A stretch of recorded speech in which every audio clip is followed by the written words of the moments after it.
Então tá bom.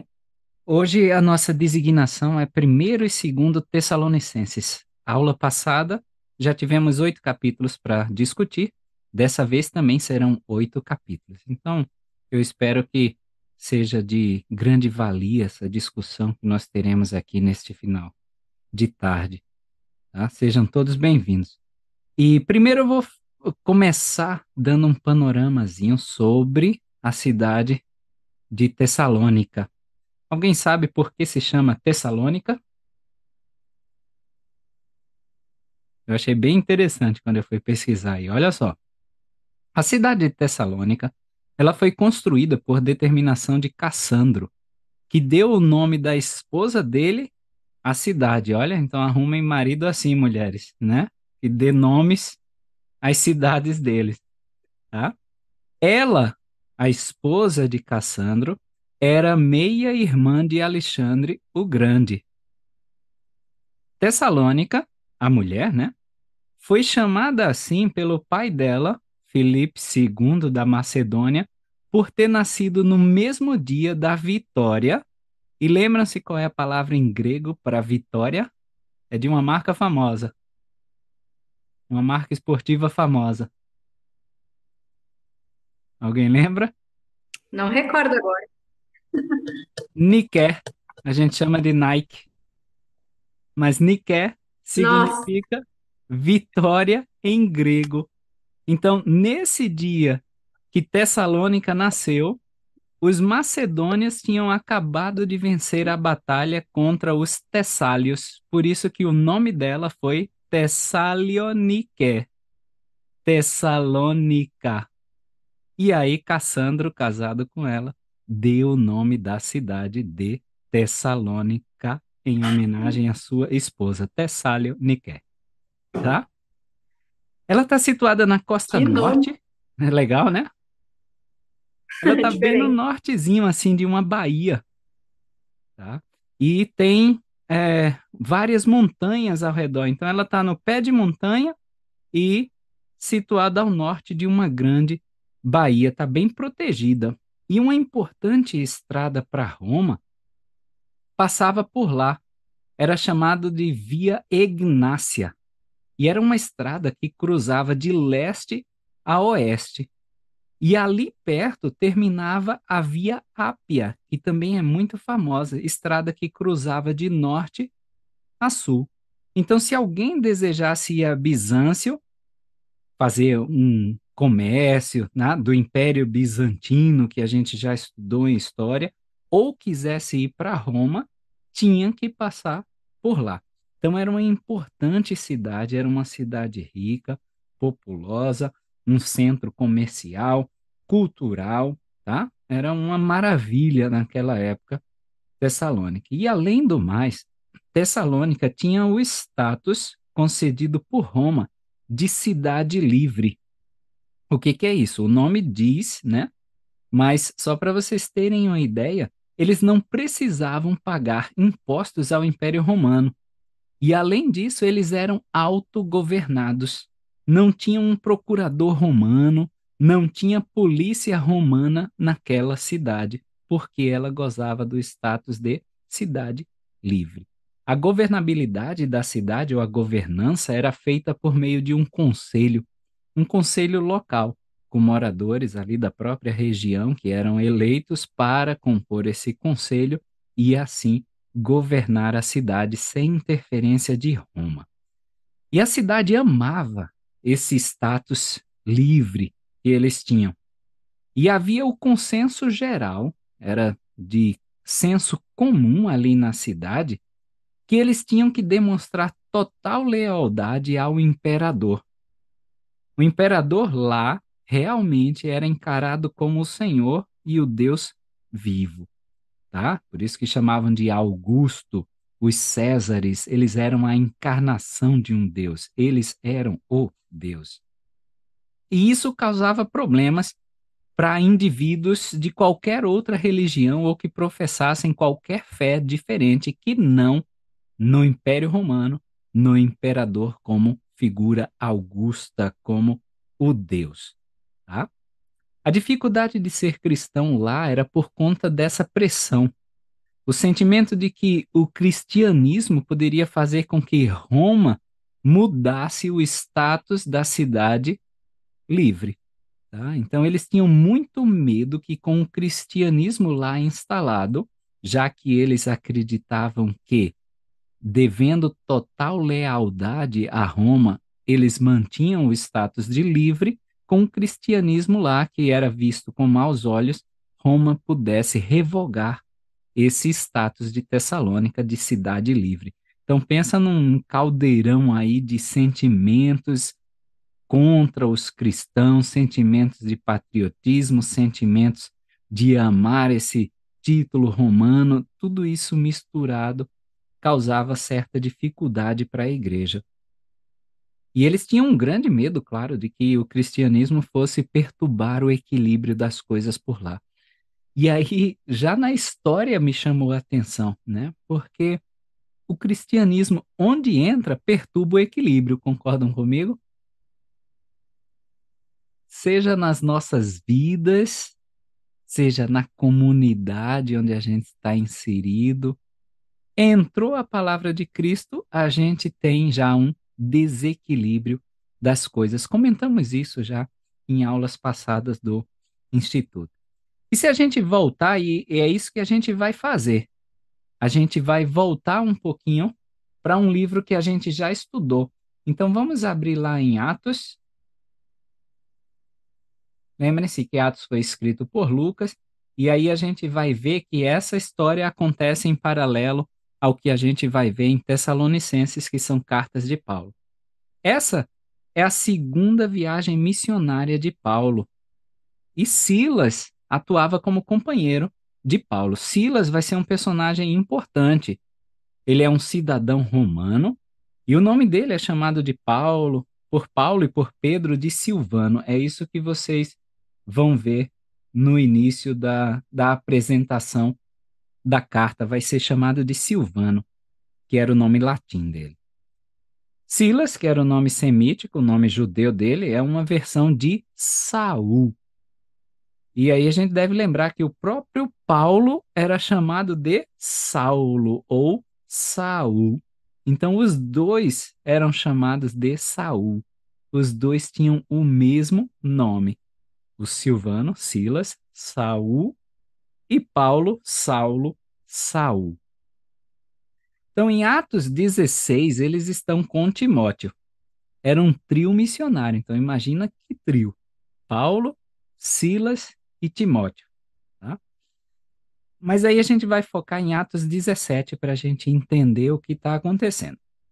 Atos 17, versículos 2 e 3. Alguém pode ler? Versículos 2 e 3. Atos 17, 2 e 3. Eu posso. Obrigado. É, E Paulo, como tinha por costume, foi ter com eles e por 3 sábados disputou com eles sobre as Escrituras, declarando-as e demonstrando que convinha que o Cristo padecesse e ressuscitasse dos mortos. E este Jesus que vos anuncio, dizia ele, é o Cristo. Obrigado. Então a gente vê aí que Paulo, ele durante 3 semanas seguidas, no dia do Senhor, estava na sinagoga, tá? Falando sobre as escrituras. Então, dá a impressão que Paulo era bem-vindo, porque ficou tanto tempo assim, né? 3 semanas estava indo lá. E no versículo 4 de Atos 17, quem pode ler? Atos 17, 4.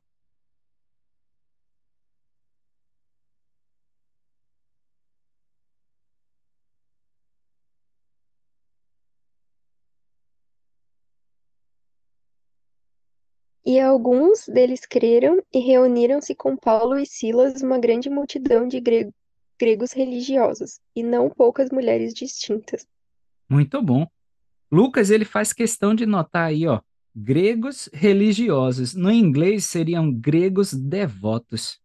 Essa palavra vai ser usada 6 vezes no livro de Atos, e somente para descrever gentios que participavam na sinagoga. Então eram esses gentios convertidos ao evangelho que eram devotos, que eram fiéis, que estavam participando do Evangelho de Jesus Cristo, servindo lá.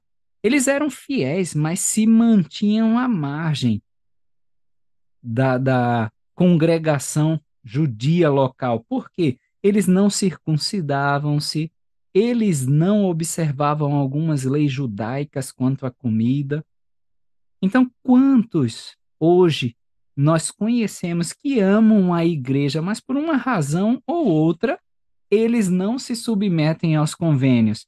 Às vezes é um marido de uma esposa que passa 15 anos frequentando com ela, vai às atividades, leva para a capela, mas não decide assumir o convênio do batismo.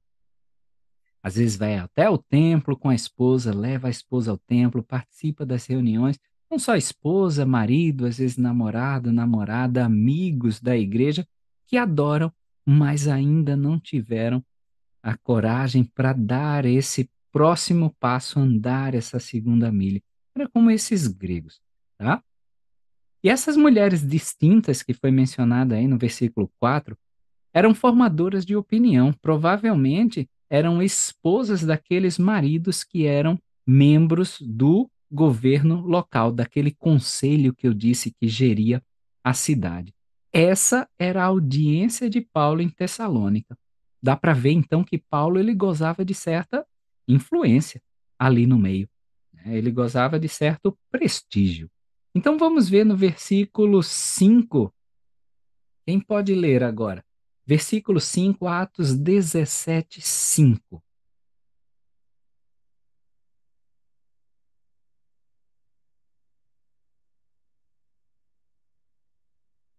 A gente tem uma mistura aí de ingredientes para dar problema. Em Atos, né? Atos Isso. 17, 5. Tá. Porém, os judeus desobedientes, movidos de inveja, tomaram consigo alguns homens malignos dentre os vadios e, reunindo o povo, alvoroçaram a cidade e, acometendo a casa de Jason, procuravam tirá-los para junto do povo. Muito bom. A gente vai falar sobre esse homem, mas vamos primeiro ver qual é a receita para ter problema na certa. Consegue apontar aí? Primeira coisa, Desobediência, desobediência, depois inveja, inveja, depois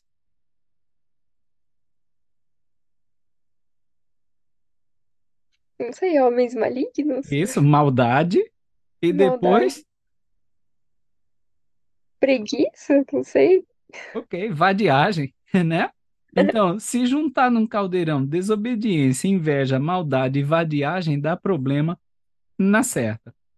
E aí, isso me chamou a atenção, porque quantas vezes eu não estou sendo desobediente a um mandamento, por exemplo, no sábado, às 18h30, temos aula do Instituto. Eu vou ser rebelde a esse mandamento, ou seja, vou ser desobediente, e aí estou na vadiagem, fico no WhatsApp respondendo mensagem, vou jogar videogame, vou assistir uma série. Eu já tenho os ingredientes para começar a ter problema. Talvez eu não tenha ainda a inveja, a maldade, mas desses 4 ingredientes eu já tenho 50%. Desobediência e a vadiagem. E aí a gente vai ter problema. Jason, que é esse homem que é mencionado aí, em inglês é Jason, ok?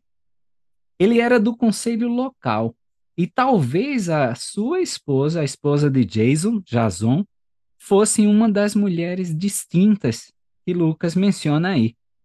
Era um grego converso, tá? E aí no versículo 6, quem pode ler o versículo 6?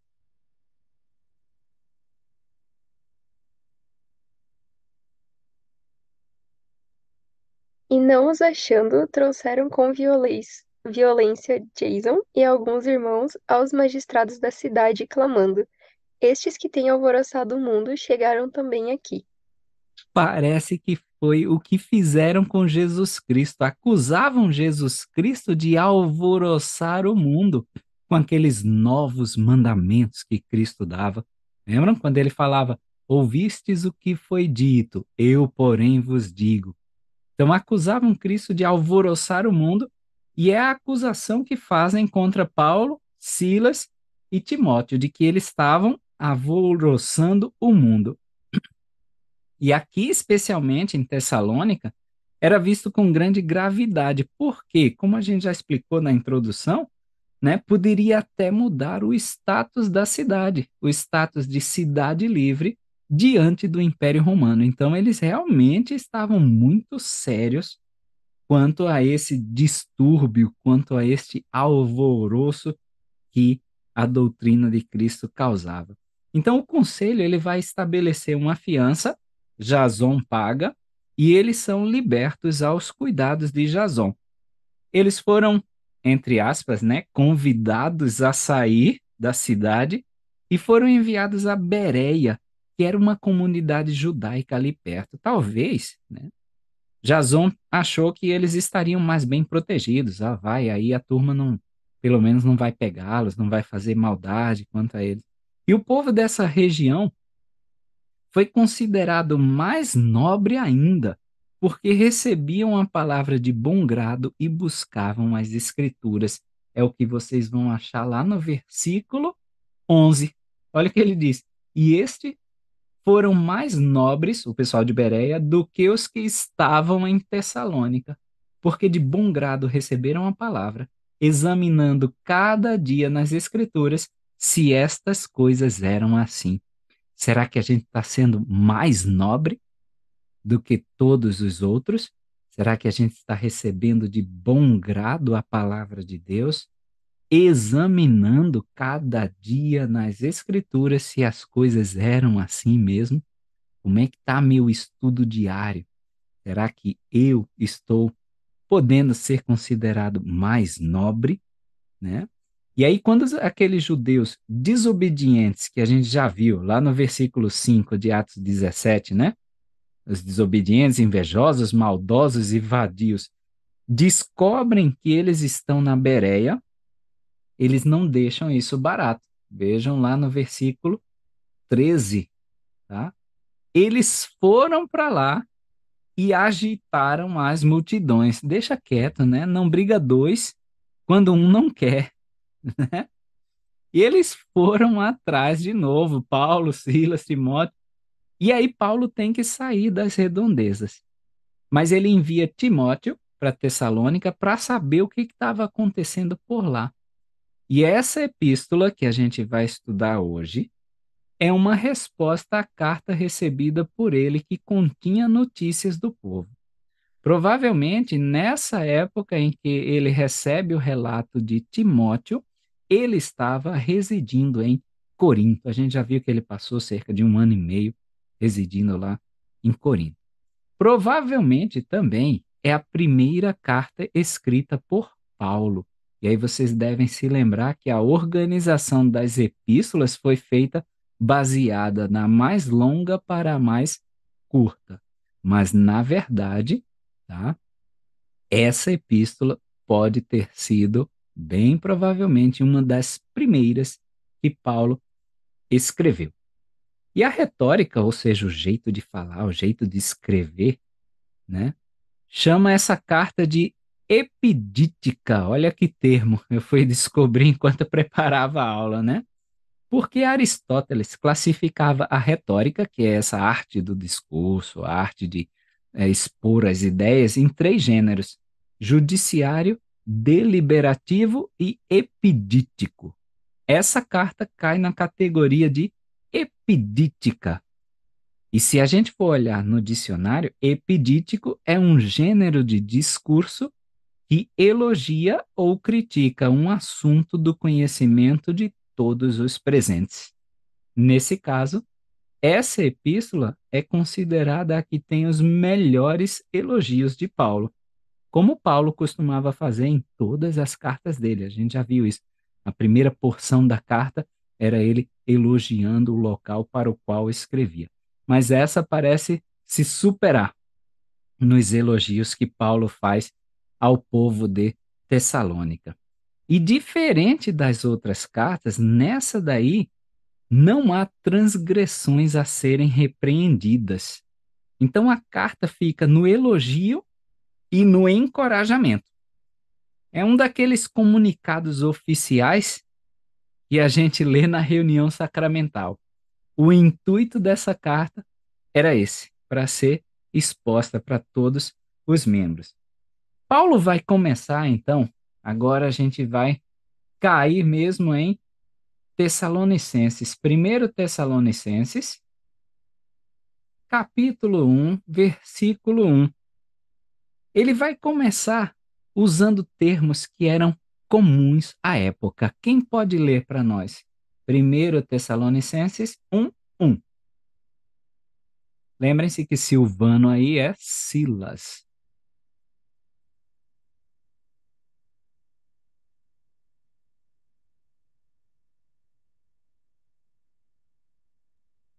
Paulo e Silvano e Timóteo, à igreja dos Tessalonicenses em Deus, o Pai e no Senhor Jesus Cristo. Graça e paz tenhais de Deus, nosso Pai, e do Senhor Jesus Cristo. Muito bom, obrigado.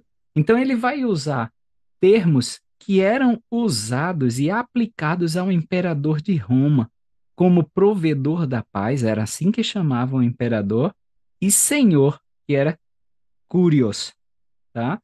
Em grego. Então, ele vai aplicar aqui a Jesus Cristo, mostrando que quem realmente é o Senhor é Jesus Cristo e não o imperador. Quem provia a paz é Jesus Cristo e não o imperador. Olha, graça e paz tenhais de Deus. O provedor da paz, então, seria Deus e do Senhor Jesus Cristo. O Kyrios é Jesus Cristo, o Senhor.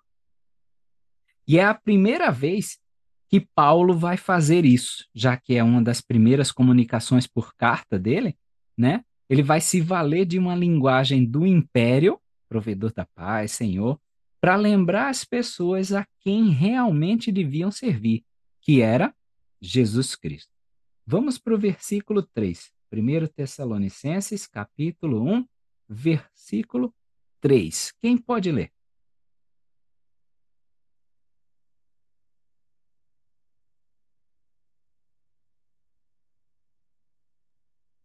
Lembrando-nos sem cessar da obra da vossa fé e do trabalho de caridade e da paciência da esperança em nosso Senhor Jesus Cristo diante de nosso Deus e Pai. Muito bom. Tá? Ele fala aí sobre a obra da vossa fé e trabalho de caridade. Sabe que tem um jogo de palavras aqui que é bem interessante, tá? Essas preposições aí, obra de, trabalho de, da paciência, vocês podem entender ou poderia até ser traduzida como por causa de. Então é a obra por causa da vossa fé, do trabalho por causa da caridade, tá? E etc. aí no versículo. Então, em grego, a palavra para trabalho, alguém lembra lá de física, que a gente usava uma letrinha grega? Alguém lembra aí da palavra para trabalho em grego? Eu não lembro muito. Também é difícil, né? A pergunta é difícil. Mas na minha área a gente tem sempre um negócio aí, em todas as áreas, que a gente chama de ergonomia. Lembram? Ergonomia seriam justamente essas regras do trabalho, né? Nossa, eu não Então, ia lembrar nunca. não ia lembrar Também de não. ergo? Então, ergon é trabalho, é o trabalho comum, o trabalho do dia a dia, tá? E é esse que ele fala, a obra da vossa fé, o trabalho por causa da fé, o trabalho do dia a dia. Então, eles trabalhavam por causa da fé. Mas olha que interessante, a palavra que foi traduzida para trabalho de caridade é kopos, que realmente em grego é um intenso trabalho unido a aborrecimento e fadiga. Era usada essa palavra kopos quando a mulher está em trabalho de parto. Então, o trabalho duro e incessante, aquele que aborrecia, aquele que realmente fadigava a pessoa, vinha por causa do amor. O trabalho do dia a dia Era pela fé, talvez o trabalho de ir para uma reunião sacramental, tá? É pela fé. O trabalho de ir tomar o sacramento. Mas aquele trabalho que cansava, aquele trabalho que fadigava, aquele trabalho que aborrecia, vinha por causa de amor. Talvez seja aquela ministração, talvez seja aquela dificuldade que a gente tenha no relacionamento com uma pessoa que a gente precise superar. Aquele trabalho que causa transtorno era movido por amor. Então, quando a gente ouve aí a expressão, é um trabalho de amor, é tirada aí de Paulo, trabalho de caridade. A gente diz que alguém está fazendo um trabalho de amor, tá? Então a ideia que o mundo tem de amor romântico, aí não faz pensar que o amor seja indutor de trabalho extenuante, né? Então quando a gente pensa em amor, com essa ideia romântica do mundo, é que o amor vai fazer tudo mais fácil. A gente pensa em arco-íris, né? Para Gabi aí, filhotinhos de cachorrinho com aqueles olhos grandinhos, né? É isso que a gente pensa quando fala em amor, mas o verdadeiro amor traz sacrifício. É esse trabalho carregado de aborrecimento e fadiga, né? Os casados da sala sabem que amar de verdade é trabalhoso, com aborrecimento, com fadiga. Aqueles que têm filhos sabem disso, né? Aqueles que têm um chamado na igreja sabem disso, toda a obrigação que isso carrega, toda a fadiga que isso carrega. E é bem interessante, como ele disse, e é movido por amor. Por que a gente faz isso? Um trabalho que nos estressa, nos fadiga, nos dá aborrecimento, porque a gente ama, porque a gente quer demonstrar o nosso amor. Versículos 6 e 7 agora. Quem pode ler? 1 Tessalonicenses, capítulo 1, versículos 6 e 7. E vós fostes feitos nossos imitadores, e do Senhor, recebendo a palavra em muita tribulação, com a alegria do Espírito Santo, de maneira que fostes exemplo para todos os fiéis na Macedônia e Acaia. Muito obrigado, Elder. Já estava sentindo falta de você aqui. Opa, disponha. Boa. Seja bem-vindo. Então, mesmo em meio às tribulações, as tarefas da vida, as agruras da vida, a gente pode ter alegria no Evangelho por meio do Espírito Santo. Esse Espírito é que testificou daquele Evangelho que a gente viu lá, né? No versículo 5, e a gente vai ver aqui repetido, que alvoroçava o mundo e que converte as pessoas. Vejam o que diz 1 Tessalonicenses 1:5, porque o nosso evangelho não foi a vós somente em palavras, porque se fosse somente em palavras, não converteria ninguém. Aí ele continua, mas também em poder e no Espírito Santo e em muita certeza, ou seja, o que realmente converte, que testifica das palavras que alvoroçam o mundo, é o Espírito Santo. Não é ninguém que converte outra pessoa, mas o Espírito Santo. E é o Espírito Santo que nos converte. Se a gente não cede aos influxos desse Espírito, a gente não é convertido realmente à palavra do Senhor. E aí vocês devem se lembrar que em epístolas posteriores, em cartas depois, que a gente já estudou, né, porque estão posicionados na Bíblia antes, Paulo, ele cita a Macedônia como exemplo de caridade. A gente estudou em algumas aulas passadas. E vejam aí que eles aprenderam isso com os tessalônicos. Não foi só por pregação, por causa da obra missionária, para cumprir com o chamado de obra missionária, mas também por conta da conduta deles, por conta do exemplo. Vejam o versículo 8. Quem pode ler o versículo 8, 1 Tessalonicenses 1:8?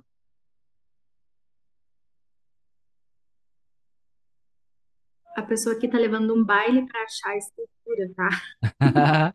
Não, mas Tô acontece. acostumada com a praticidade do A praticidade da eletrônica, né? Quando vai aplicativo. para o Aham. papel, mas acontece. Misericórdia. É o versículo 8. Isso, de 1 Tessalonicenses 1.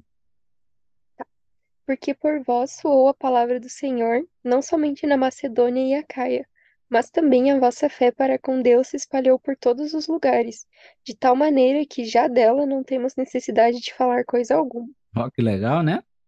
Então ele diz aí que eles pregaram a palavra, mas não foi só isso, né, Gabi? O que que via mais? Além da palavra, o que que vinha? Vinha, vinha a fé. E isso, a vossa fé para com Deus se espalhou, ou seja, o exemplo acompanhava, né? E a gente tem a famosa máxima, né? Pregue o evangelho, se necessário for, use palavras. Então, o exemplo aí, ele fala muito.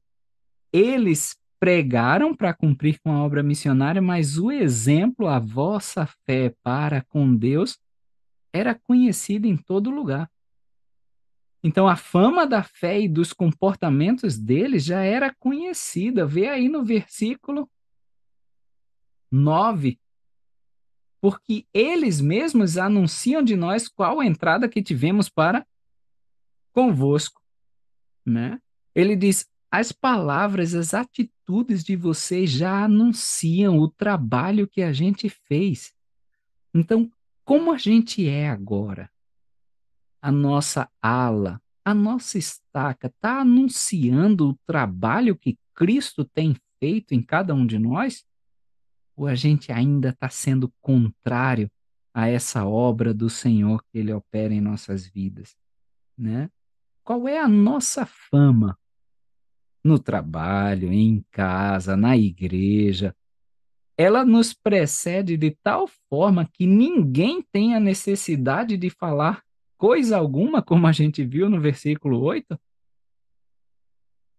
E aí, quando ele fala no versículo 9, e como dos ídolos vos convertestes a Deus.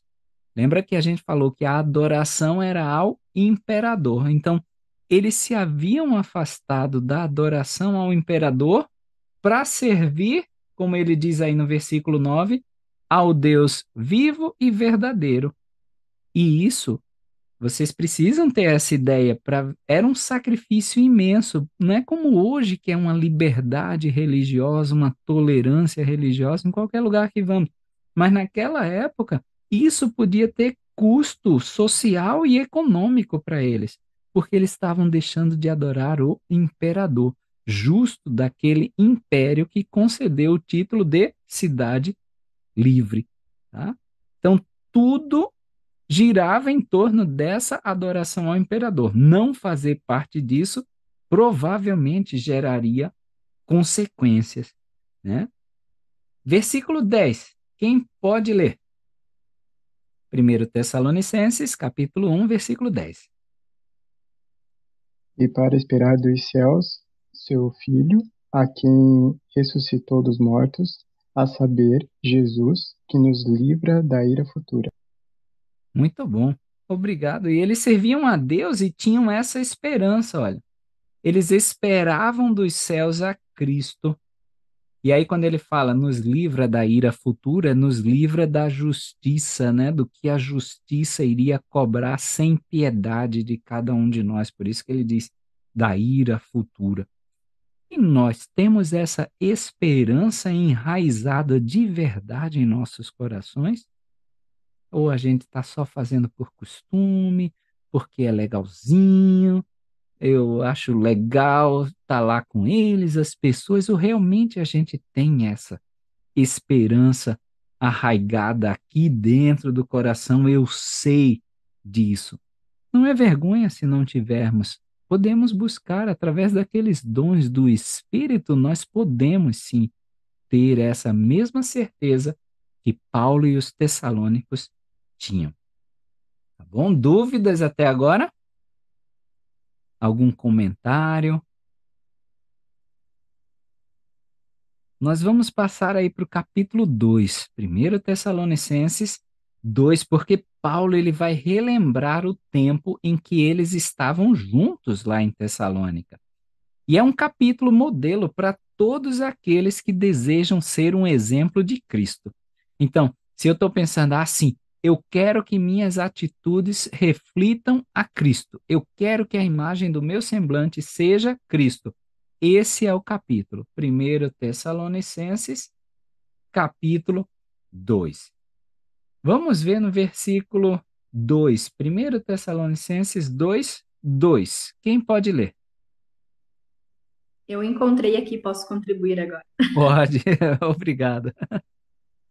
Mas havendo primeiro padecido e sido agravados em Filipos, como sabeis, tornamo-nos ousados em nosso Deus para vos falar o evangelho de Deus com grande combate.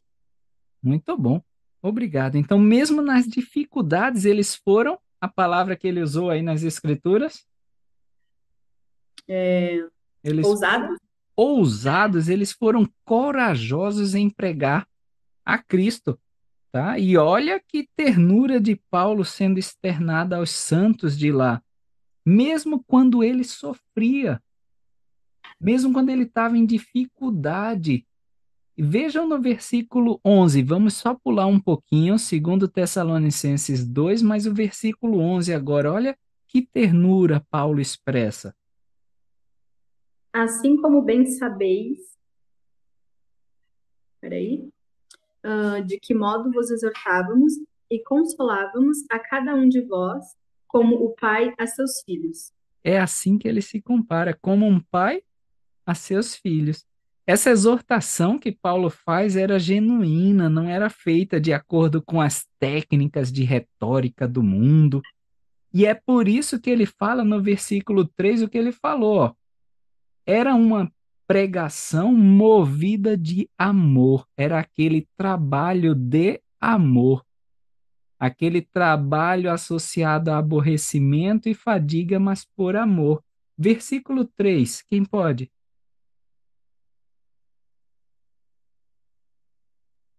Porque a nossa exortação não procede de erro, nem de imundície, nem de fraudulência.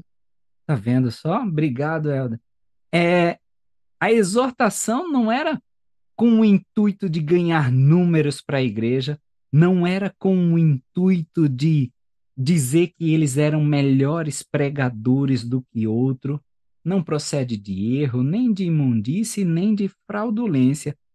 Era o tipo de relação que ele tinha com aquele povo que permitia que eles falassem aberta e diretamente, como aquele líder que a gente confia e que ele vai mandar aquele papo reto, como a gente chama, né?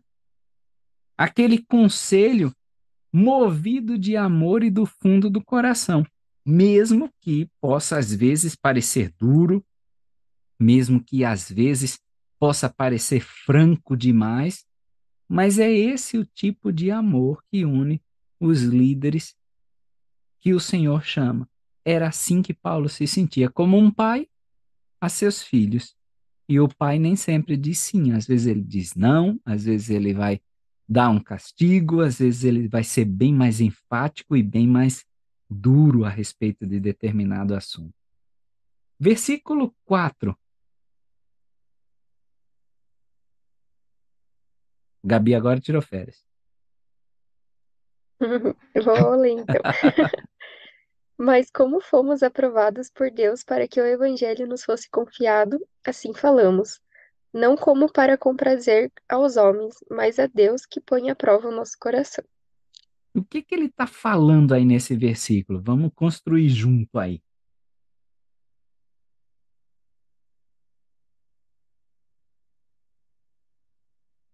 Se remete a não, a escritura mesmo fala, né? Não agradar aos homens, né? Mas sim o que era. Eu gosto muito de lembrar quando o Senhor se referiu aos fariseus, né?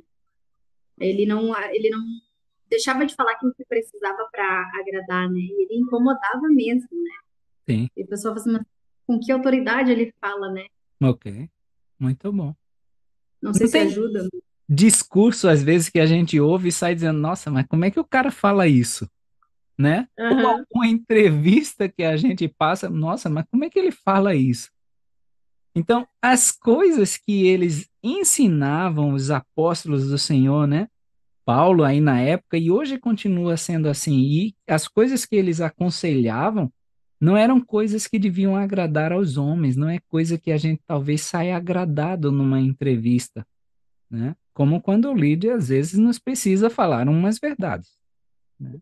Uhum. E aí ele vai continuar nessa ideia nos versículos 5 a 7, usando justamente essa figura de relacionamento familiar, pai e filho. Na verdade, ele vai se comparar até a uma ama. Vocês vão ver aí, ó, no versículo 7.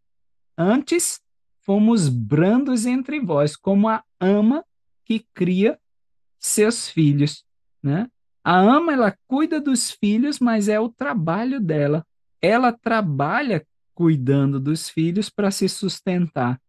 E é isso que Paulo também vai fazer menção, dizendo que eles não eram pesados a ninguém, ainda que tivessem criando aquela congregação como filhos. É isso que ele fala no versículo 9. Ele diz que trabalhava dia e noite, ele próprio, tá? Pregando o evangelho, mas não sendo pesado para ninguém.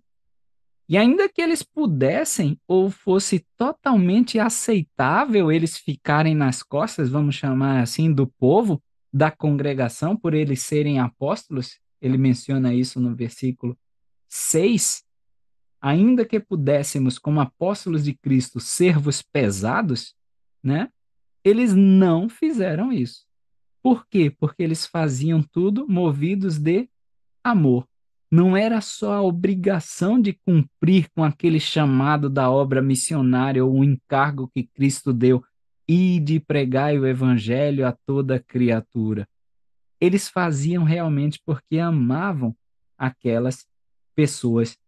E olha o versículo 8, que interessante. Quem pode ler para nós?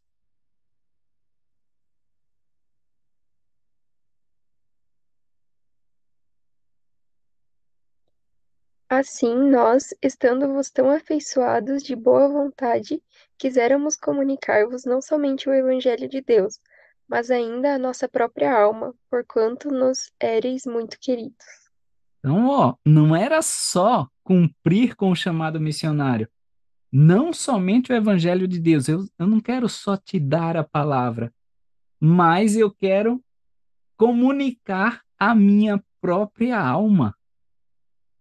Olha que interessante, né? Então, não é só para cumprir com o mandamento. E aí eu fiquei pensando com todos os mandamentos, né?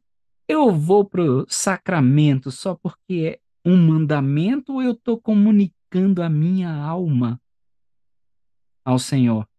Eu faço os contatos da ministração só porque são um mandamento ou eu estou comunicando a minha alma para aqueles a quem eu ministro? Eu estou cumprindo uma designação só porque é um mandamento, sei lá, de dar aula, de reger, de tocar, de qualquer coisa, só porque é um mandamento, ou eu comunico a minha alma com as pessoas que eu estou servindo, né? Como diz em Doutrina e Convênios, né? Vede que o servais de todo o coração, poder, mente e força. Então, Ok? engloba todas essas coisas, né? Muito bom. A seção 4 de Doutrina e Convênios, né? E se assim for, a gente é chamado ao trabalho, né? Muito bom. Muito obrigado. É isso mesmo, tá? Não é só por obrigação. Vamos ver o versículo 14 de 1 Tessalonicenses 2. 1 Tessalonicenses 2, 14.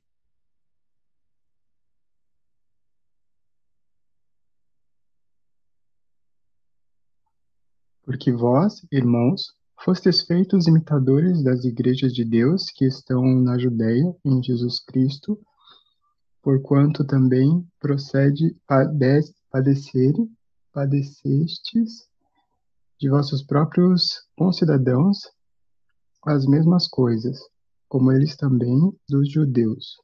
Obrigado. Então, quando ele fala aí, ó, imitadores das igrejas de Deus que estão na Judéia, ou seja, ele está dizendo, foram tão perseguidos vocês aí da Tessalônica, quanto aqueles primeiros cristãos. E é isso que Paulo explica no restinho aí do versículo, ele diz, padecestes as mesmas coisas.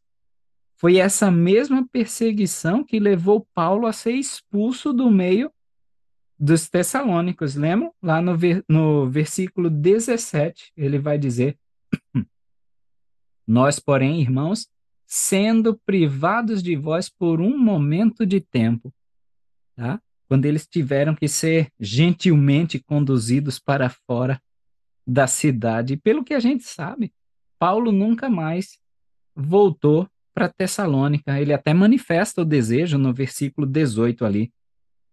Mas pelo menos, a gente vai ver lá no capítulo 3, versículo 2, é como se ele estivesse dizendo, pelo menos eu consigo te dar Timóteo.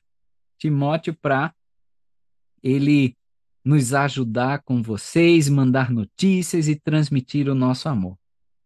E aí vocês repararam uma coisa que até agora Paulo ele não faz nenhuma repreensão. Eu já tinha até alertado vocês na introdução, né? E é um Paulo aí bem gentil. Não que o outro Paulo que a gente viu nas outras epístolas não seja, mas esse é menos duro, menos incisivo. Até parece que a gente consegue ver Paulo sendo moldado aí no cargo, a personalidade de Paulo nesse processo de ser um apóstolo evoluindo, em algumas áreas ele sendo muito mais firme, tá? Sendo muito mais incisivo, porque ele precisava conter aqueles problemas que talvez fossem desviar a congregação da salvação. Tá? Então, parece que a gente está vendo um Paulo bem bonzinho e ele vai aprendendo com a vida que às vezes vai ter que ter um pulso mais firme para o pessoal, né, se atentar e se arrepender. Né? E no versículo 20, olha que legal que ele fala. Imaginem falarem isso de nós. Quem pode ler? Porque vós sois a nossa alegria, a nossa glória e alegria. Olá, que legal, né? Se alguém pudesse dizer, Helder, você é minha glória e minha alegria. Gabi, você é minha glória e alegria. Vanessa, você é minha glória e alegria. Quem está assistindo no YouTube, vocês são minha glória e minha alegria. Né? Que legal. E aí a pergunta vem, será que eu estou sendo glória e alegria para outras pessoas? Como é que eu estou me relacionando com os meus irmãos dessa minha família eterna? Né? Eu estou trazendo glória e alegria para a vida deles? É uma pergunta que a gente pode ficar matutando aí depois que a aula acabar. E aí estabelecer metas, talvez colocar aí nos comentários, quem estiver assistindo pelo YouTube, quem quiser ir lá também, o que que eu posso fazer de meta para me tornar glória e alegria para aqueles com quem eu me relaciono. O que que eu posso fazer? Às vezes são atitudes simples, cumprimentar todo mundo na capela, falar da igreja para meu colega de trabalho, dar um conselho, dar um sorriso para aquele que está sempre carrancudo, ou eu não serei tão carrancudo, pessoal. E a gente já até comentou, é só minha cara de bravo. Não, vamos mudar então. Talvez a meta possa ser essa, para a gente ser glória e alegria de outras pessoas. Capítulo 3 agora, 1 Tessalonicenses 3, vamos no versículo 3. Quem pode ler?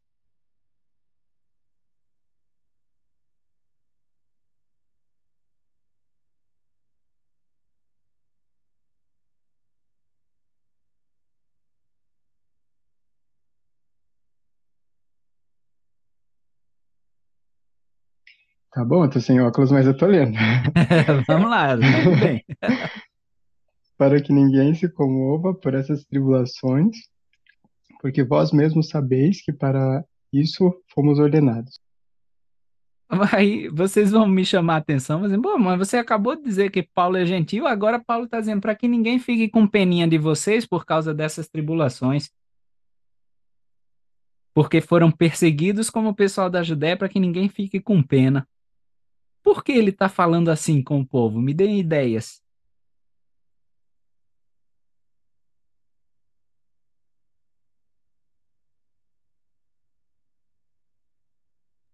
Ó, tem uma parte que a gente nota ali, que nós devemos fazer as coisas com determinação, me fugiu a palavra correta, mas a gente sabe que o inimigo, ele trata com astúcia, né? Então, ele é astuto, ele tenta fazer as jogadas dele, né? Uhum, E às vezes a gente tenta ver o evangelho como só aquela coisa boazinha, aquela coisinha de nuvens e cor-de-rosa, né? Tipo, que ok. não é assim o tempo todo. Nós temos que trabalhar com esforço, né? Com dedicação e realmente ser ardiloso o suficiente de conseguir driblar as astúcias do inimigo, né? Então, talvez um pouco desse ponto, né? Tipo, tá com dor e sopra para curar. Não, dor acontece, né? Você precisa ser resistente Ok. e sobrepujar essa dificuldade. Muito bom. A gente até discutiu, né, que a palavra usada para esse trabalho de amor é um trabalho de parto. É um parto, né? Ser membro da igreja. É um Bem parto. isso, né? Seguir Jesus Cristo, né? E é justamente isso. Olha, ele vai dizer: vós mesmos sabeis que para isso fomos ordenados. Ou seja, a dificuldade faz parte do acordo. Não é só por ser membro da igreja. Lá nos céus, a gente já aceitou que quando viesse para essa terra, a gente sabia e nos submetemos de bom grado que as provações estavam incluídas no pacote. Quando a gente comprou esse pacote de viagem para a Terra, né? Deve ser CVC, Celestial Viagens, sei lá, alguma coisa, né? Companhia de Viagens Celestiais. Quando a gente comprou o pacote de viagem aqui para a Terra, ó, tá incluído provação, beleza? Não, tá ótimo. E aí, Paulo, no versículo 4, vejam lá, é o famoso eu te avisei, né? Que a gente ama falar, só que aí escreve aí, eu te avisei, Paulo, a gente não pode colocar aí na escritura assim, desse jeito, eu te avisei, né? Ele está bom, então escreve aí. Pois, estando ainda convosco, vos predizíamos que haveríamos de ser afligidos, como também sucedeu, e vós o sabeis. Ou seja, eu estava aí com vocês, eu avisei que ia vir a aflição, e vocês sabiam disso, estavam cientes disso, né? Então, desde vir a essa terra, a gente já sabia. O Senhor disse para a gente, eu te avisei. Era isso mesmo que ia acontecer, né? E aí lembra do início da igreja, quando os santos estavam se estabelecendo no condado de Jackson, no Missouri, para estabelecer a Sião lá. E ele recebe a revelação aí contida na seção 58, versículo 3. Vocês podem até cruzar o versículo, quem pode abrir rapidinho para nós lá. Doutrina e Convênios, seção 58, fica com o dedinho em Tessalonicenses para não perder, e vai lá para Doutrina e Convênios, seção 58, versículo 3.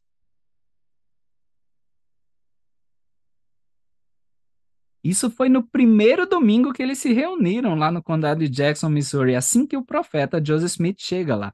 E olha o que o Senhor fala para eles. 58. 3. Por agora não podeis, com vossos olhos naturais, ver o desígnio de vosso Deus, com respeito às coisas que virão mais tarde, nem a glória que se seguirá depois de muitas tribulações. Então é o Senhor dizendo, eu avisei. Eu fico imaginando, eu tava rindo aqui, pensando, não, não, só vou. É, dá para voltar? Agora volta. Não tem volta.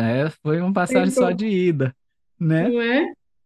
E aí, o Senhor ele já estava previndo aí as tribulações, e é depois delas que vem a glória. A gente já discutiu também em aula passada que a forma como a gente encara as provações é que vai determinar a nossa glória, o pensar celestial na tribulação. Olha, eu sei também que sentadinho aqui, ó, transmitindo em Full HD para vocês, bem confortável, falar é fácil, tá? Vocês também assistindo no conforto aí, e sei que a dificuldade bate naquelas nossas horas mais escuras, quando a gente está se sentindo sozinho, quando a gente parece que não tem nenhuma mão amiga para nos ajudar, né? Então, realmente minhas orações vão para essas pessoas que estão vivenciando as provações dessa forma, né? Quando cada um de nós passa por esse momento de escuridão. Mas a gente está aqui. E o Salvador está sempre disponível, né? Ah, mas Salvador eu não vejo. Ok, então vem para a gente, né? Vem para cada um dos membros, vem para cada um dos amigos que temos da igreja, que a gente está disponível para ajudar a passar por esses momentos de provação e de aflição. Mas que eles vêm. O Senhor, e Paulo está dizendo, eu avisei. E eles vão vir, tá? Versículo 12 agora, de 1 Tessalonicenses 3, versículo 12.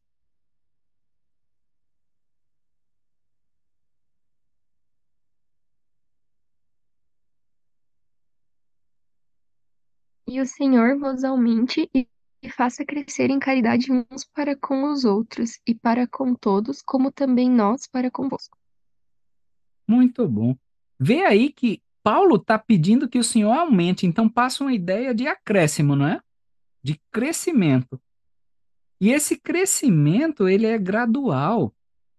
O Senhor já falou linha sobre linha, preceito sobre preceito. Esse acréscimo de glória é gradual. O Senhor, ele nos aumenta um pouquinho a cada dia. É uma jornada de uma vida inteira. Desculpa os ansiosos, mas é uma jornada de vida inteira, né? Não vai ser em um mês, dois, em Tô 10 ralada. anos. É uma jornada de uma vida toda, tá?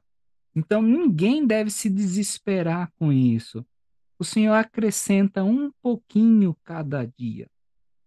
E aí, 1 Tessalonicenses 4 é aquele famoso, ok, vocês estão fazendo e se saindo muito bem, mas dá para a gente fazer melhor. Sempre tem isso, né?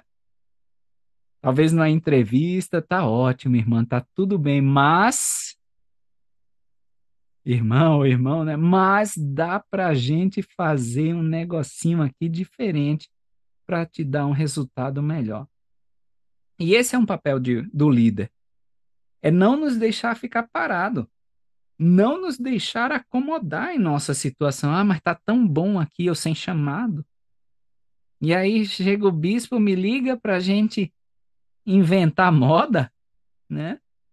Esse é o papel do líder, para a gente não ficar acomodado nessa situação, mesmo que essa situação seja boa, que eu esteja fazendo tudo ok, que estejamos confortáveis, vamos dizer assim, no Evangelho. Para quê? Está no versículo 1 de 1 Tessalonicenses 4, na última linha do versículo.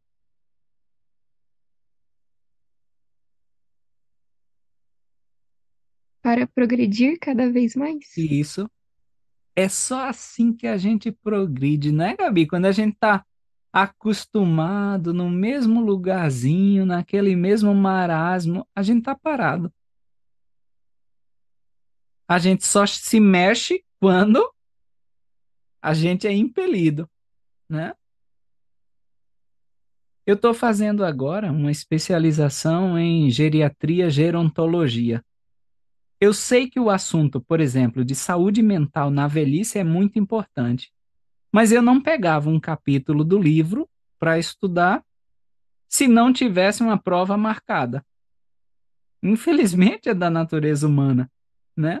Eu sabia que era importante, mas enquanto eu não estava matriculado na especialização e tendo datas, prazos e planos para cumprir,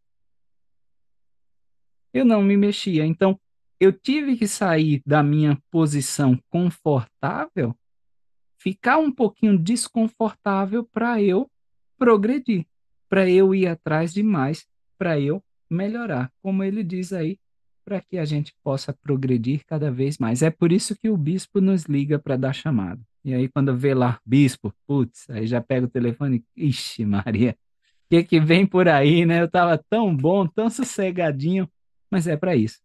Ele, na verdade, está te ligando para dizendo, irmã, irmão, vamos progredir mais? E aí dá o chamado, né? E aí Paulo vai bater muito nesse capítulo 4 na tecla de santificação. Vejam no versículo 3, 4 e 7. Ele vai falar de santificação. Tá? Reparar no versículo 4 que ele fala vaso aí, é a gente próprio, é o nosso próprio corpo, é o nosso próprio eu. É isso que ele chama de vaso. Mas aí eu pergunto para vocês, o que é a santificação? A gente sempre ouve isso na igreja e frequentemente a gente vê santificação acompanhada da palavra justificação. Vós fostes justificados. Vós fostes santificados. Qual é a diferença? A gente vai discutir isso agora, mas eu queria saber de vocês, o que é santificação?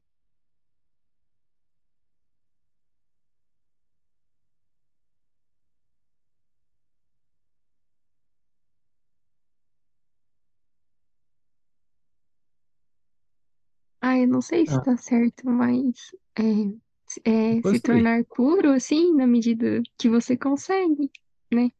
Muito bom. Ser Se tornar puro à purificado, medida que você santificado. consegue. Ok, ser purificado, muito bom. O Helder ia falar algo? o santificar talvez possa vir de santo, né? Então se tornar santo. Sim, muito bom. Mais alguém acrescenta ou assina embaixo? Vocês já viram no Microsoft Word, não estou fazendo propaganda porque não ganha da Microsoft, né? Mas tem um íconezinho que a gente passando a setinha por cima quando a gente quer arrumar o nosso texto, como é que ele chama lá? A ordenação, a formatação do texto. Já repararam nisso? Alinhamento à esquerda, alinhamento à direita, centralizar e Justificar. justificar. Muito bom. É isso que o Word fala conosco. Você quer justificar seu texto? E aí, quando a gente clica lá, Helder, no justificar, o que acontece com o nosso texto? É alinhado, né? Ok, ele fica todo alinhadinho, todo certinho. Não fica com aquelas frases quebradas, né? Se a frase vai ficar quebrada, ele dá uma esticadinha para ficar todo certinho, não é isso que acontece?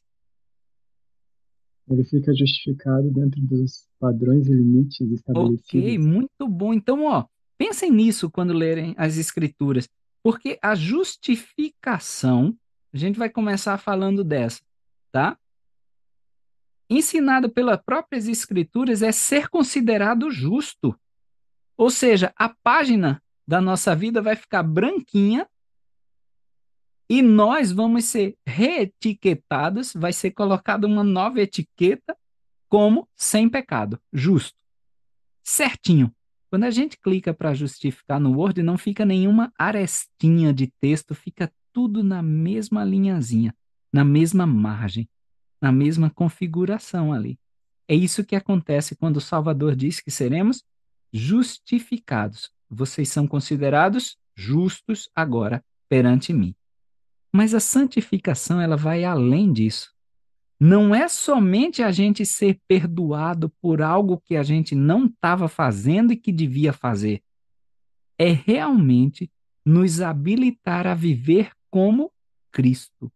Não somente ser perdoados por eu não estar vivendo como Ele. Se a gente for para o guia de estudo das Escrituras, lá no auxílio para o estudo das Escrituras, justificação está lá. O tópico diz o seguinte: ser isentado de punição pelos pecados e declarado sem culpa. Uma pessoa é justificada pela graça do Salvador por meio de sua fé nele. Essa é a definição de justificação. No mesmo guia de estudos, a gente vai para santificação. O processo para que a pessoa fique livre do pecado e se torne pura, limpa e santa por meio da expiação de Jesus Cristo. E aí, quando a gente lê livre do pecado, geralmente a gente entende essa expressão como perdoado, mas não é disso que se trata. Isso é com a justificação. A gente acabou de ver. Ser considerado perdoado, sem mancha, é justificação. Então, aqui, na santificação, quando a gente lê livre do pecado, é que realmente, consoante com essa expressão, eu estou livre de cometer pecados. Eu não desejo mais pecar. Eu estou livre da vontade de cometer pecado. Eu separei uma citação de Joseph Smith, está lá no livro Ensinamentos do Profeta Joseph Smith, na página 50, em inglês. E ele diz o seguinte: quanto mais o homem se aproxima da perfeição, mais claros se tornam os seus pensamentos e maior é a sua alegria, até conseguir superar todas as coisas ruins da vida e perder todo o desejo de pecar. E, como os antigos, até a sua fé chegar ao ponto em que seja envolto pelo poder e glória de seu Criador e arrebatado para morar com ele. Contudo, acreditamos que este seja um estado que até agora ninguém jamais alcançou, prestem atenção, em um só momento. Então não é uma coisa única, é um processo, como a gente havia acabado de discutir, o Senhor aumentando, nos santificando cada dia mais, cada dia um pouquinho, tirando a vontade que eu tenho de pecar. Não só perdoando os meus pecados, que isso é justificação, mas tirando a minha vontade de homem natural de querer pecar.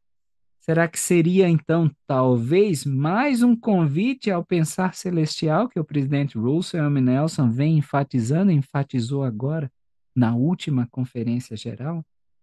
Né? A expiação, ela perdoa os pecados e vai além. A expiação promove justificação, mas ela vai além, nos convidando a ser melhores do que jamais poderíamos ser por nós mesmos. Para ficar fácil de lembrar, a gente tem uma outra escritura que lida exatamente com justificação e santificação. Vocês se lembram de Salmos 24:4? Uma escritura famosa. Quem não lembrar, consegue abrir rapidinho para ler para nós? Salmos 24:4.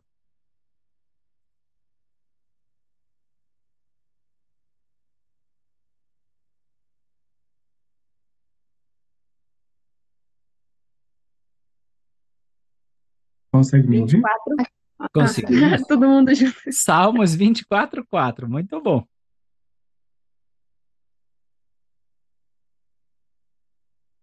Quem pode? Agora ninguém mais vai ler. Agora ninguém mais vai. Aquele que é limpo de mãos e puro de coração, que não entrega sua alma à vaidade, nem jura enganosamente. Beleza. É isso, ó. Então, justificação é mãos limpas. Santificação, puro de coração. Então fica fácil, podem até anotar aí. Aquele que tem as mãos limpas, justificado. E coração puro ou puro de coração, santificado. Tá? Daí dá o exemplo na consequência, né? Que daí se você tem mãos limpas, você não tem vaidade, e se você tem coração puro, você não jura enganosamente. Muito bom, muito bom. É isso mesmo. Muito bom. E aí eu separei uma outra citação, essa é de Dallin A. Jokes, de um discurso muito bom, também indiquei no nosso grupo do Instituto. O título do discurso é Sin and Suffering.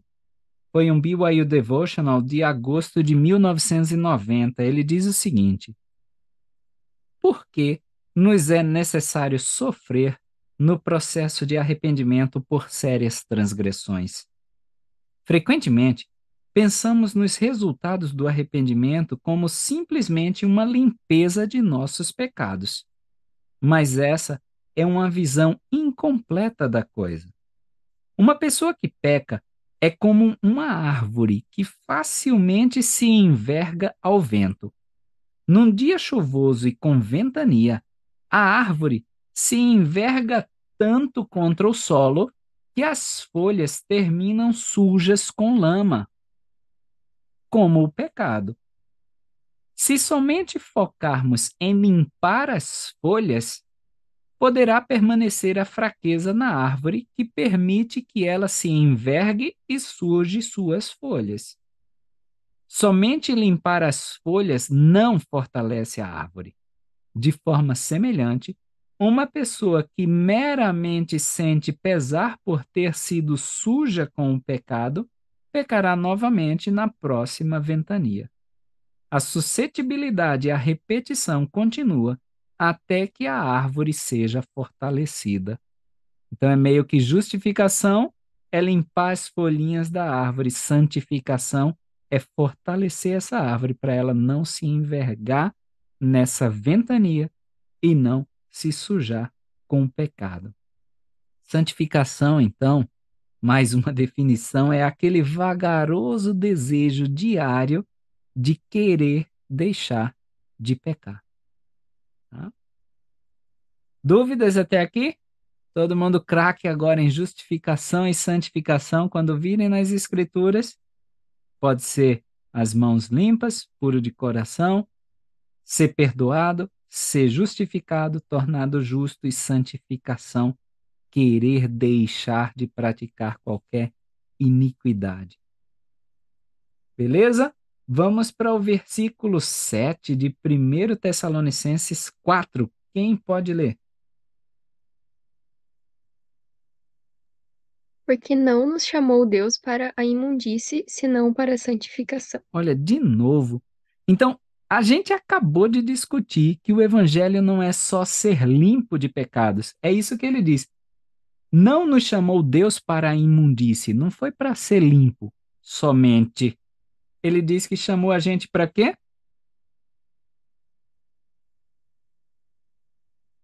Santificação. Na santificação. Então a gente abraça o evangelho não é só para ser limpo do pecado, é para mudar. Ser alguém que a gente ainda não é. E a gente já estudou aqui nessa aula, é um longo processo. Às vezes a gente dá um passinho para frente e dá dois para trás. Se não, às vezes a gente dá três para trás. Mas é um processo. É assim que são as coisas, tá? É assim que é a vida, ok? A gente não foi chamado só para imundície, para ser limpo, para ser branqueado, né? A gente foi chamado para ser santificado, para se tornar como Cristo. Versículo 13, vocês vão ver aí que parece que é uma resposta direta a uma questão ou alguma dúvida trazida ou uma preocupação trazida por Timóteo em seu relato da visita a Tessalônica. Quem pode ler? Versículo 13.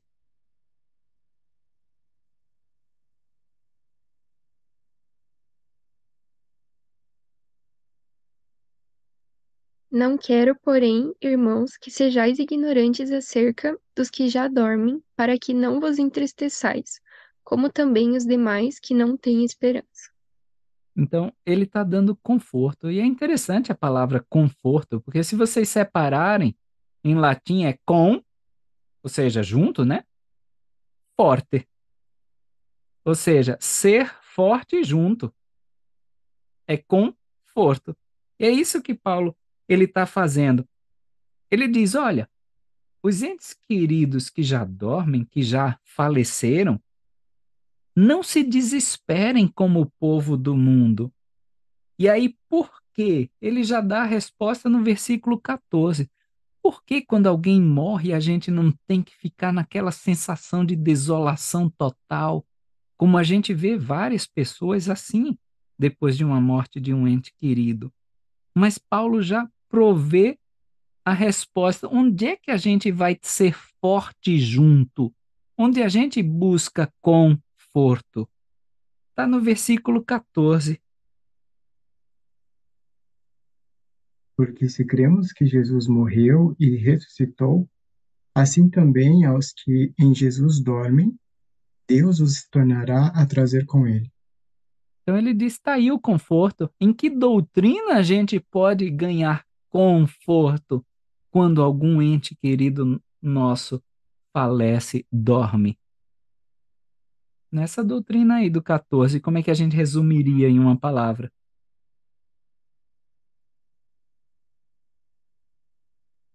Confiar, né? Confiar em Cristo, assim como ele passou, né? Eu fico me Ok. perguntando muitas vezes. Confiar nele e também se Cristo, né, fez a mesma coisa para dar o exemplo, então a gente pode ficar tranquilo, né, que vai acontecer o mesmo com os que dormem, né, e E, conosco um dia. É um processo que a gente aceitou o plano dele, né? aham, A gente aceitou vir e tem que retornar para depois muito bom. Então a gente pode ressuscitar. buscar conforto justamente na doutrina da ressurreição. Cristo Isso. já proveu esse conforto quando fez o sacrifício. Eu sei que é fácil falar quando a gente está aqui sendo transmitido em Full HD, Né? Na sentadinho, prática é de mais boa, né? Mas a gente deve buscar fortalecer essa nossa confiança na ressurreição de Cristo. Porque sim, esses que dormem vão se levantar e vão estar conosco novamente. E Paulo vai aproveitar esse gancho para continuar falando da segunda vinda. Eles até acreditavam que seria bem mais breve do que os 2000 anos que está levando para Jesus Cristo retornar. Eles acreditavam realmente que era muito mais iminente ali a volta de Jesus Cristo. Vejam no versículo 17. Ele fala um pouquinho de como vai ser esse processo. depois, nós, os que ficamos vivos, seremos arrebatados juntamente com eles nas nuvens, a encontrar o Senhor nos ares, e assim estaremos sempre com o Senhor. Bom, mas vamos clicar na notinha de rodapé A que nos leva para a tradução de Joseph Smith. Ele diz, ó, depois aqueles que estiverem vivos serão arrebatados para as nuvens com os que permanecerem, para encontrar o Senhor nos ares e assim estaremos sempre com o Senhor. Ele diz que a vida continua.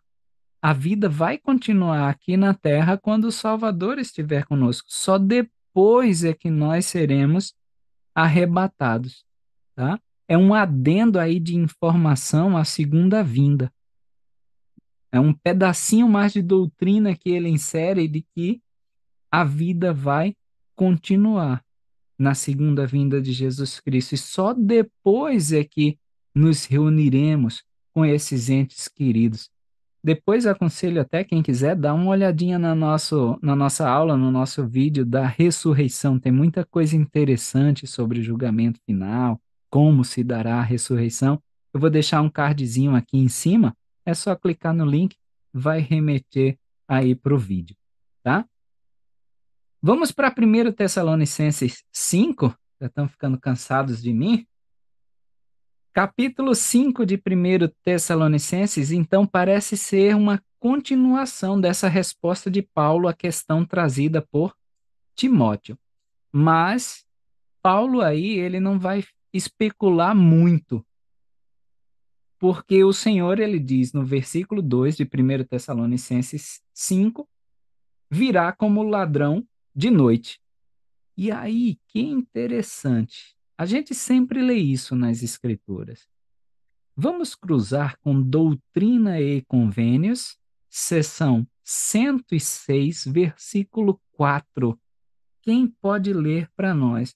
Doutrina e Convênios 106, 4.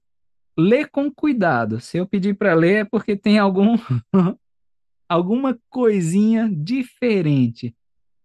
Vejam lá, Doutrina e Convênios 106, 4. E também, em verdade vos digo, a vinda do Senhor aproxima-se e surpreenderá o mundo como um ladrão na noite. Então, você mesma que leu, Gabi, quem é que vai ficar surpreso como um ladrão na noite chegando? O mundo vai surpreender o mundo? Tá vendo? E a gente acredita que a gente faz parte do mundo? Não. Não, nós somos separados. Então, para o mundo, ele chega de sopetão, como um ladrão na noite. Mas a gente vai ver aí, ó, para nós não vai ser como um ladrão na noite. Vamos ver no versículo 3. Para nós ele vai chegar mais como essa figura de linguagem, essa metáfora que ele usou, não do ladrão, porque vai surpreender o mundo. Versículo 3.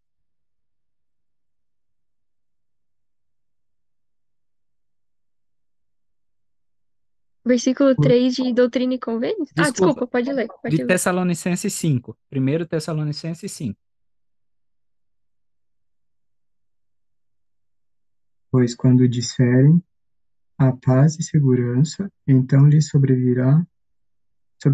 sobrevirá repentina destruição, como as dores de parto àquela que está grávida, e de modo algum escaparão. Obrigado, Eldo. Tá fazendo um ótimo trabalho sem óculos, hein? Muito obrigado. Tá difícil a coisa aqui. Eu vou começar, a gente vai esmiuçar esse versículo 3 até chegar no ponto. Paz e segurança, ele diz aí. Quando lhe disserem a paz e segurança, parece ser o famoso lema da Pax Romana, ou seja, a paz romana. E era isso que se dizia que era trazido pelo imperador. Então, Paulo, ele utiliza de propósito essas palavras como um símbolo aí do estilo de vida romano. Ele não vai usar mais essa expressão em nenhuma das outras cartas dele. Mas aí, ele não vai se alongar muito. Então, ele já está querendo dizer, essa sensação que vocês dizem que vem do imperador, isso vai acabar quando Cristo retornar. E para nós, a gente vai ser mais como uma mulher que dá as dores, que tem as dores de parto. A Vanessa, que está nos assistindo, já teve 2 filhinhas. Quando chega essa dor de parto, você não sabe o que vai acontecer, Vanessa? Já sei o que vai acontecer, né? Já sabe, né? Não tem essa, nossa, o que que vai ser agora? Não, já sabe quando vem.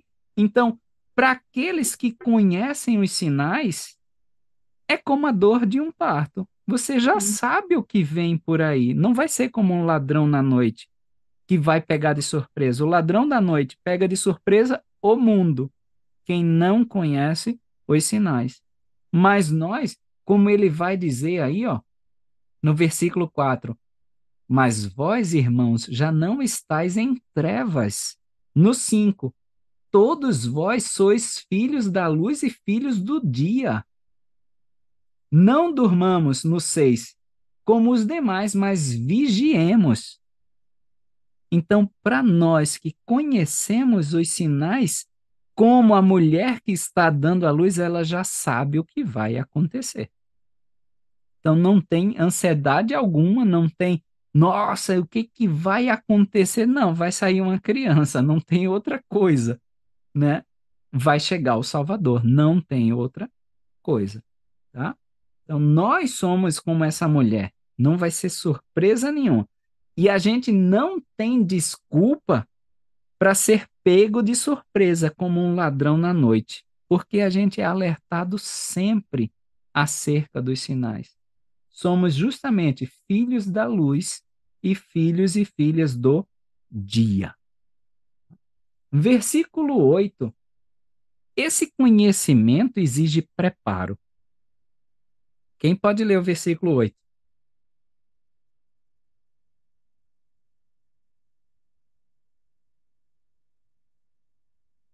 Da mesma forma, né, que uma grávida, quando sente as dores, tem que se preparar para ter o filhinho ou a filhinha que vai nascer, né?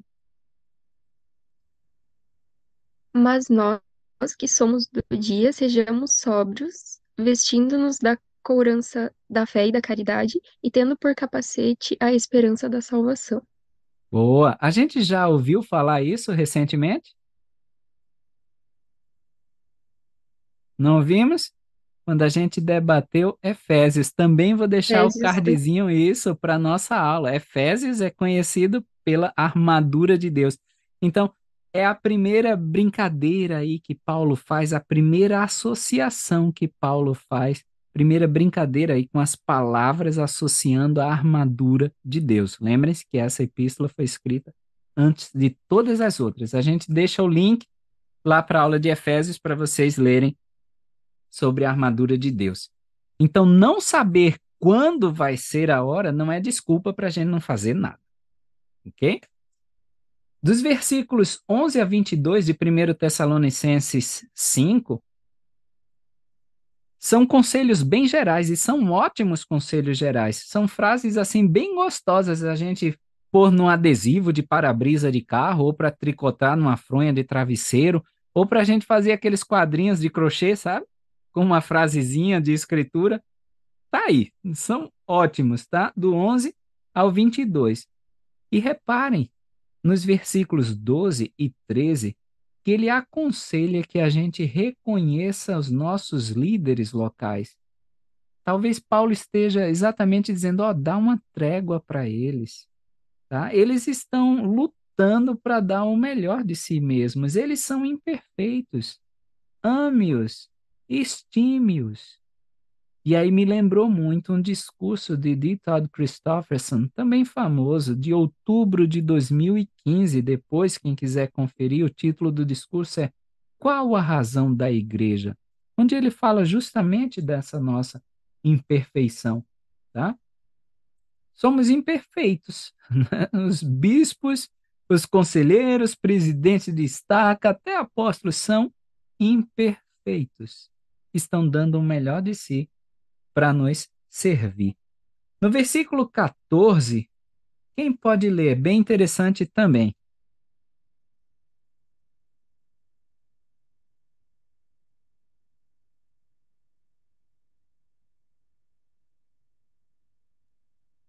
(14), né? Aham. Rogamo-vos também, irmãos, que admoesteis os desordeiros, consolei-os de pouco ânimo, sustenteis os fracos e sejais pacientes para com todos. Isso. E ó, que a palavra grega aí que foi traduzida para pouco ânimo, tá vendo? Consoleis os de pouco ânimo, é oligosucos. A gente sabe dessas palavras, mas não em grego. Oligo, quando a gente estuda, sei lá, biologia ou em algumas outras áreas, oligarquia. A gente já viu isso em geografia. Oligo, pouco. E sucos, a gente aqui em português fala psico. É mente. Então, é aqueles de pouca mente, aqueles que duvidam, aqueles que têm a mente cheia de dúvidas. Várias vezes nós próprios somos esses de pouco ânimo. Somos esses cheios de dúvida.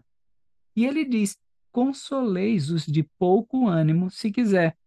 Em vez de consolar, falar confortar, ou seja, fortalece junto com esses que estão cheios de dúvidas. Conforta os de pouco ânimo, os que têm dúvidas em seu coração.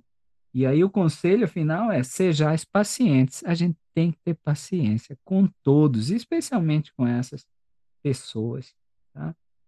Versículo 19 é um conselho bem curto. Acho que essa dá para a gente colocar no travesseiro, bordar no travesseiro, numa almofada.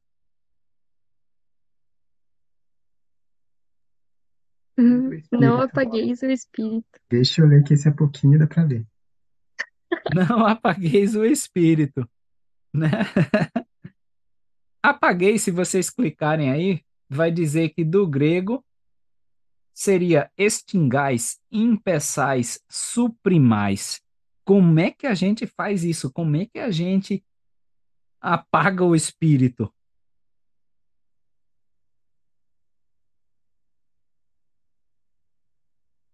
Seria, bom, isso daí é uma pergunta, né? Seria a mesma questão sobre quando nós fazemos alguma coisa errada, não errada, tipo, errado grave, pensamento ruim, às vezes até alguma coisa maldosa, que restringe o espírito, Muito bom. Quando a gente seria dessa afasta o mesma forma. espírito de nós, né? Muito bom. Aham. Seria isso também? Ótimo, perfeito. Isso mesmo. Mais ideias, Ah, eu acho que o próprio pecado também, né? Também afasta o espírito. certo? A gente precisa pecar para afastar o espírito? Claro, Não, o não pecado precisa. afasta. Sim, mas a gente não precisa pecar para afastar o espírito. A gente, só o fato de não se esforçar para fazer as coisas que precisam ser feitas já faz com que o espírito já né, comece a se afastar. Ou, no caso, nós nos afastamos do espírito, né, por Ok. conta disso. A gente já está apagando o espírito, né? Olha que interessante. E era esse ponto que eu queria tocar, porque a gente às vezes não está pecando.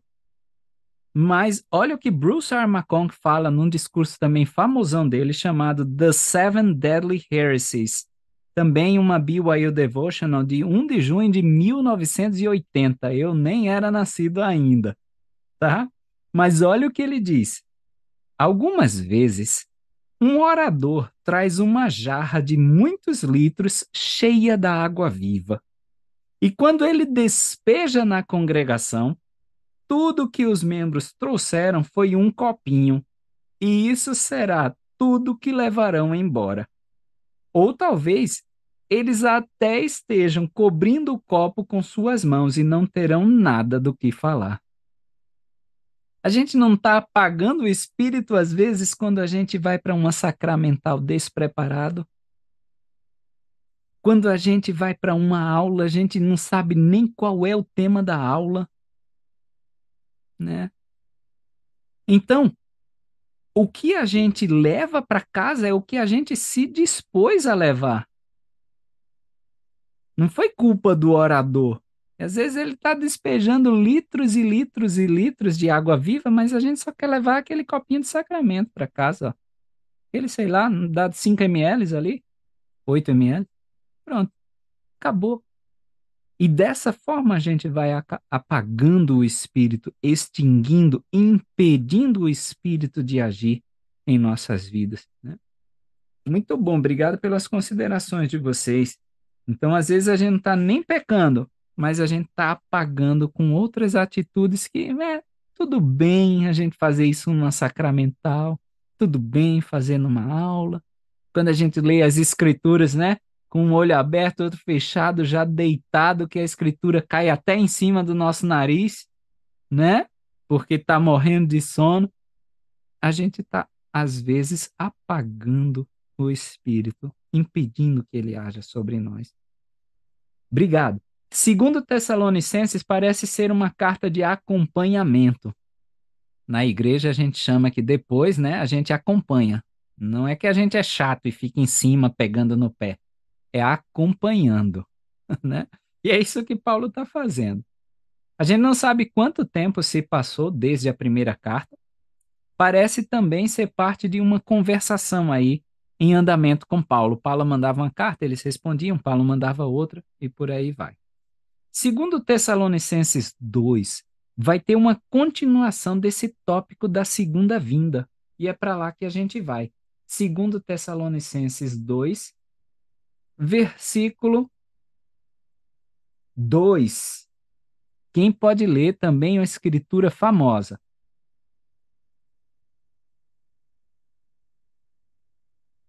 Ó, Helder, essa é curtinha também. Mais ou menos, né?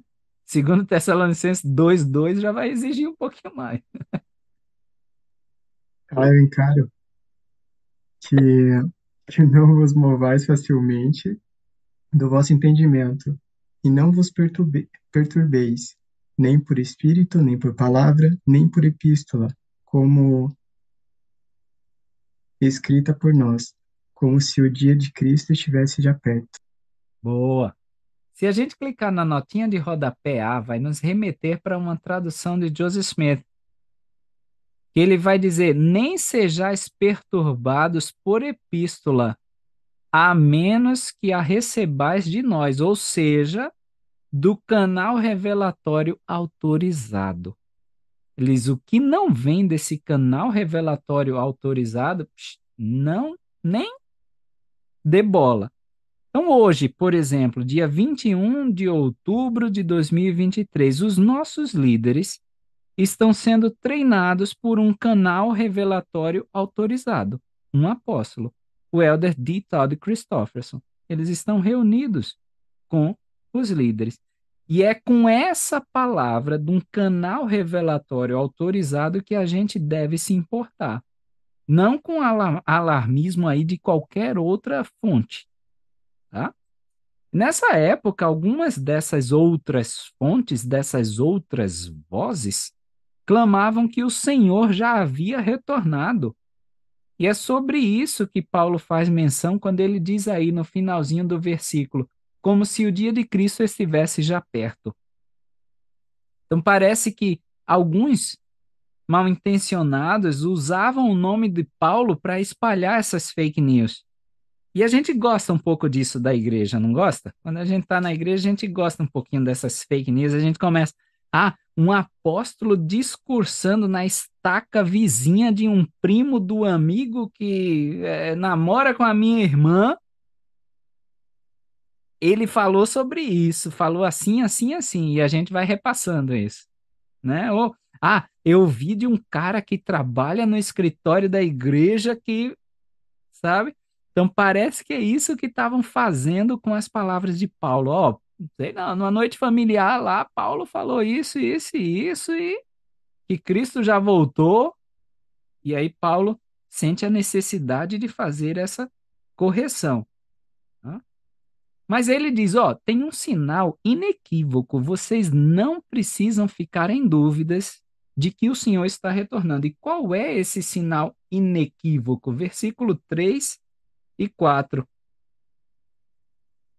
Ele está corrigindo bem gentilmente essa população.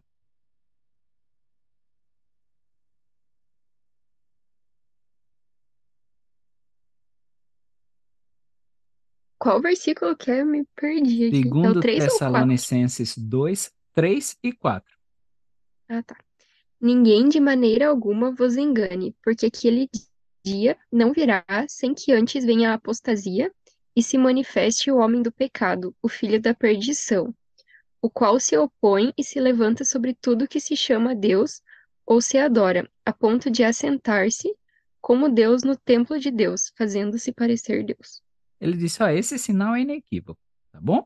Vai chegar a apostasia, estamos vivendo, sim, tempos de apostasia, mas ele diz, vai se levantar aquele que se opõe contra tudo que é de Deus e vai se sentar como Deus no templo de Deus, fazendo-se parecer Deus, tá? Então é uma gentil correção apostólica que ele faz com aquela congregação. A gente não vê essa mesma gentileza depois lá para os coríntios, que ele já senta a lenha, né? Segundo Tessalonicenses, capítulo 2, versículo 15, ele dá um conselho, dá até uma ordem. Versículo 15. Então, irmãos, estais firmes e retendes as tradições que vos foram ensinadas, seja por palavra, seja por epístola nossa. Qual é a ordem que ele nos dá? Está firme, né? Ok. No que foi ensinado antes, né? Fica firme, isso. Então, com referência aí à segunda vinda que ele está falando, ele diz, fica firme. A hora em que ele vem não é importante. O que é importante é o que vocês estão fazendo quando ele vier. O importante é que fiquem firmes. Firmes. Mantenham a fé que já possuem, quando ele diz aí, retende as tradições que vos foram ensinadas. Retende essas coisas que foram ensinadas.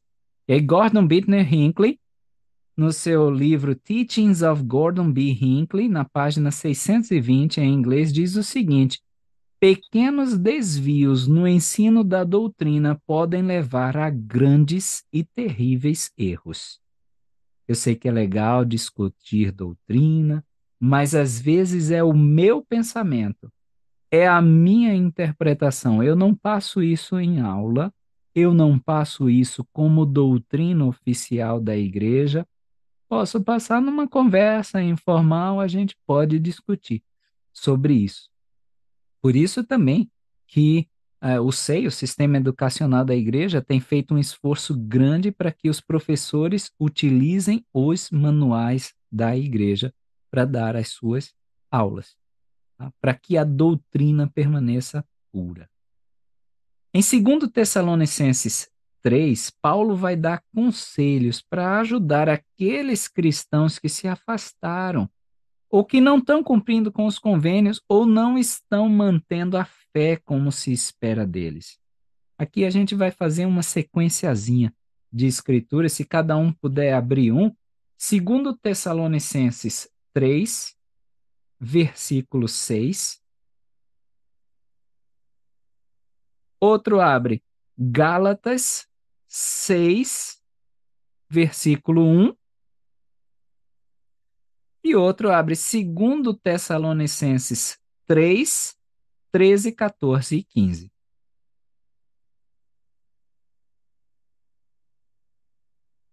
Repetindo, 2 Tessalonicenses 3, versículo 6, Gálatas, capítulo 6, versículo 1, e 2 Tessalonicenses, capítulo 3, versículos 13, 14 e 15. Vamos começar com 2 Tessalonicenses 3, 6. Isso já está aberto aqui, então posso ler. Manda. É 3:6, né? Uhum. Mandamo-vos, porém, irmãos, em nome de nosso Senhor Jesus Cristo, que vos aparteis de todo irmão que andar desordenamente e não segundo a tradição que de nós recebeu. Boa. Vamos complementar agora com Gálatas 6, 1. Irmãos, se algum homem chegar a ser surpreendido em alguma ofensa, vós que sois espirituais, corrigi o tal com espírito de mansidão. Guarda-te para que não sejas também tentado. Muito bom. Complementemos ainda com 2 Tessalonicenses 3, do 3 ao 15. E vós, irmãos, não vos canseis de fazer o bem. Porém, se alguém não obedecer à vossa palavra escrita nessa carta, notai o tal, e não vos mistureis com ele, para que se envergonhe. Todavia, não o tenhais como inimigo, mas admoestei-o como irmão. Boa, obrigado. Então, o ponto aí é a gente não se deixar influenciar por esse que se afastou, mas que a gente deve ir atrás dele. Eles não são os nossos inimigos. Eles são amigos que se desviaram do curso, não oponentes. A gente pode até pensar, e se fôssemos nós os afastados? Como é que nós gostaríamos de ser tratados? O próprio Joseph Smith sentiu falta disso. Se vocês forem lá para Joseph Smith História, capítulo 1, versículo 28, ele diz o seguinte, lá no meio do versículo, ele diz: perseguido por aqueles que deveriam ter sido meus amigos e me tratado com bondade. E se supunham eles que eu estava iludido, deveriam ter procurado de maneira apropriada e afetuosa reconquistar-me. Fui abandonado a toda sorte de tentações. Então, até Joseph, que tinha certeza daquele caminho que lhe foi mostrado pelo Senhor, ele diz: esses meus amigos, se achavam que eu estava louco, estava iludido, eles deveriam ter ido atrás de mim, de maneira apropriada, com bondade, com afeição, para me levar de volta para o caminho. E é isso que a gente deve fazer com aquele que se afastou. E terminando a aula, talvez, nossa, o cara falou um monte, o que é que vou gravar disso que ele falou? Duas coisinhas podem ficar na nossa mente de tudo que a gente discutiu hoje. Primeira delas, nós, vocês, eu, provavelmente estamos nos saindo muito melhores do que nós achamos. Mesmo quando a gente está naqueles momentos mais difíceis, a gente está se saindo muito bem. A gente está fazendo o que o Senhor espera que façamos. E dois, os profetas, os apóstolos, os ungidos do Senhor, eles realmente amam a todos nós que estamos lutando nesse caminho dos convênios, que não é fácil. E nossos líderes só desejam que nós vamos bem e que tudo dê certo para a gente. Era esse amor que movia Paulo e continua movendo todos os líderes hoje. Então, a mensagem final de tudo isso que a gente discutiu, essa era uma carta de encorajamento. E é uma carta de encorajamento para todos nós, né? Tá indo bem, vai firme, segue. Dá para melhorar uma coisinha ou outra, sim, mas estamos indo bem. No geral, estamos indo bem, tá? E é essa aula que eu queria hoje encerrar aqui com vocês, tá? Dizendo que realmente o Salvador, ele nos ajuda nesse caminho, nos conforta, é forte conosco, nos impelindo sempre para o que a gente pode ser de melhor. Ele se sacrificou justamente para isso. E aí eu encerro essa aula realmente prestando meu testemunho no Salvador. Ele nos ama. Ele fez esse sacrifício por cada um de nós.